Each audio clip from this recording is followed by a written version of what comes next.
তোমরা সবাই কেমন আছো? আমি ভালো আছি। দীর্ঘ বেশ কয়েক মাস অসুস্থ থাকার জন্য আমি কোনো ভিডিও দিতে পারিনি। তৃষার পাকশালাকে লাইক, কমেন্ট, সাবস্ক্রাইব করো। মজার মজার রান্না দেখতে, করে খেয়ে আমাকে কমেন্টে জানাবে। আজকে আমি কোনো কিছুই ফেলা যায় না। আজকে আমি সুন্দর চিংড়ি মাছ দিয়ে একটা অভিনব পদ্ধতিতে তোমাদের সব করে দেখাচ্ছি। গরম ভাতে দুর্দান্ত লাগে, জ্বরের মুখেও দুর্দান্ত লাগবে। তোমরা দেখতে থাকো কি কি লাগছে। এই যে কুমড়োর বুকটা আছে না, এই যে কুমড়োর বুক, যেটা আমি একটু বেছে ধুয়ে রেখেছি, এই যে কুমড়োর বুক সব, আর একটু সাথে কুমড়ো নিলাম।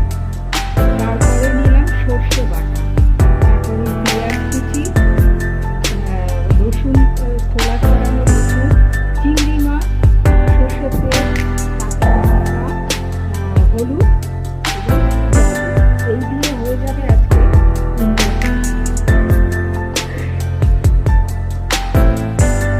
দেখি বন্ধুরা, কড়ার তেলটা গরম হয়ে গেছে। এবার আমি কুমড়োগুলো সরিয়ে করে কেটে নিয়েছি, তাড়াতাড়ি হবে না। তার সাথে কুমড়োর সাথে কুমড়োর বুকগুলো দিয়ে দিই।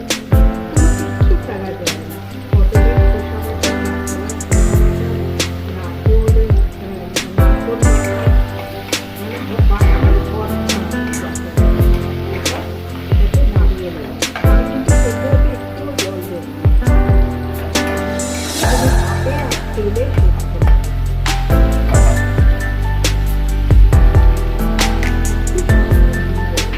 যে কোনো জিনিসই না ভালোভাবে দিয়ে দিলে ভেতরে নুনটাও দিতে হয়, সেদ্ধটাও তাড়াতাড়ি হয়। কিন্তু ঠিক সামান্য, তবে দেখে দেবেন খাবার সময় আর বেশি হয়।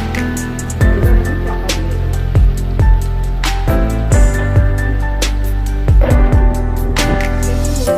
আমি এটা কিন্তু চাপাটা তুলে দিলাম। আশা করি ভাপে সেদ্ধ হয়ে গেছে। এটা এবার তুলেও নিতে পারেন, নাও তুলতে পারেন, যেটা ইচ্ছে, যা ইচ্ছে তার ছোট করে মিষ্টি করে না, তাড়াতাড়ি সেদ্ধ হয়ে গেছে। দেখুন, এবার আমি এই যে রসুন আছে, এটা রসুন দিলাম। এটা এই কুমড়োর এটাতে একটু রসুনটা বেশি লাগে কুমড়ো বাটাটাতে, আর পেঁয়াজ খুব কম লাগে। এটা রসুনের টেস্টেই খাওয়া হবে। দিলাম। এবার আমি কাঁচা লঙ্কা, ঝাল লাল নুন যেগুলো রাখবো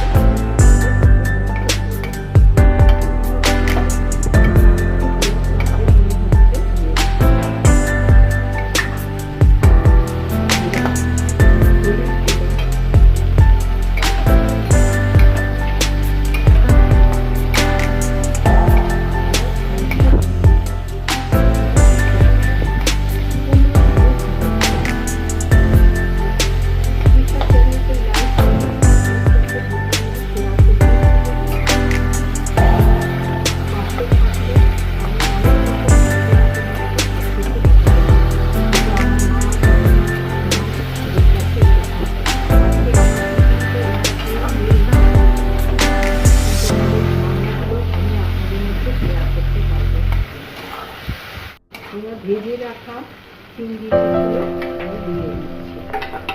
আপনারা এই চিংড়ি মাছের মুখগুলোও ফেলবেন না, সেগুলোও বেটে খাবেন।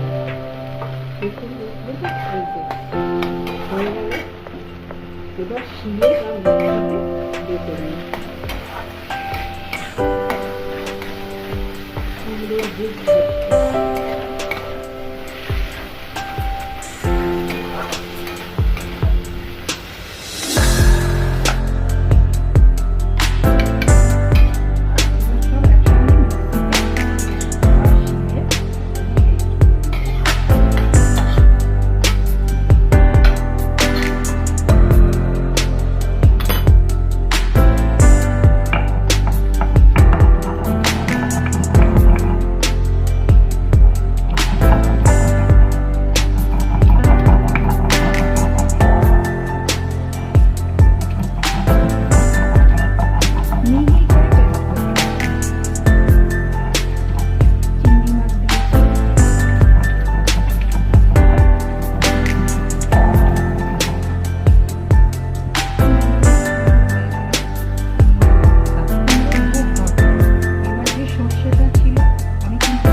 দেখতে